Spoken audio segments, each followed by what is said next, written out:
just one simple crown, I can go directly to design.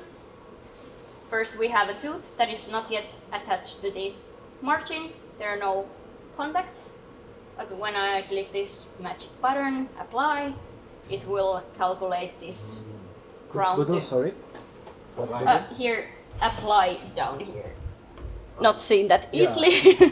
Thanks, printer. Yeah. The apply? Yes. Apply button. Okay. So if I wouldn't be happy with this one, I could still change the library, take away details and click apply again, but I'm pretty happy with the automatic result. So I could leave it like it is, but also if you want to change something, it's possible to change everything. How much place you want to leave for the cement, where you want to open the cement gap directly on the margin or want to have it seated for a bit.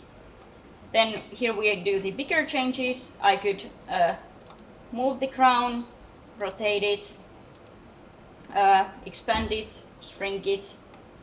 So quite easy to do bigger changes, but now no need to. So I go directly here. What I usually want to check is my crown strong enough? I go and choose view material thickness. It shows with blue that it's more than 2 millimeters thick, green more than 1 millimeter. So I can rotate around and see that my crown is for sure strong enough. Then what I also want to check are the contact points. I activate here the contacts, but now pretty hard to see. So I have another button to hide the model. So now it's easy to see the contact points. And these automatic ones are fine, no need to touch. But for example, if you would like to make it a bit lighter, you can click smooth on that surface, or if you want to make it stronger, you can stretch the crown and so on. Then the occlusal contact. Also these automatic ones are fine, no need to touch. But if you, for example, would like to make something lighter, you can draw there a circle and take a bit of material away. If you have a lot of time and energy, you can really go in details and see your cement gap, see how strong your crown is. If you have really tight space, you could here stretch the crown and see how you affect the contacts if you are adding material here.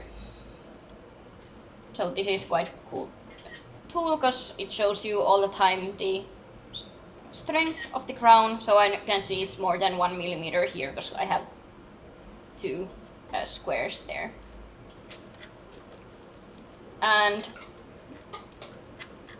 different kind of tools. So for example, with this rubber tooth, I can stretch the crown, make it a bit rounder, make a nice vampire crown for Halloween. Luckily always undo button. Then I could, for example, add material somewhere, remove, or well, pretty much anything if you want to draw some random new fissure lines. Also possible, and with smooth to smooth it out. But now there was no need to change the crown. I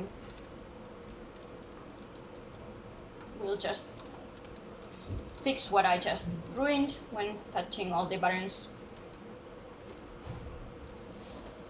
So still looks alright. So I'm happy with my crown. I go to the last step, it's called milling. And here only thing I need to check is that this pin is in an easy place where it's easy to remove. And also now it would suggest me to use the block size 12. It would be a bit faster, but I only have the bigger one, 14L, so I'll choose that one and send to mill. Then here I have the milling machines that I use here. And I choose the one I'm going to use from the list. Sorry, that what was that about horizontal and vertical? It will, when we start to mill, tell me which way I have to put the block inside. Okay. So if I put it another way around, it sometimes fits better to the block. And the works are sent through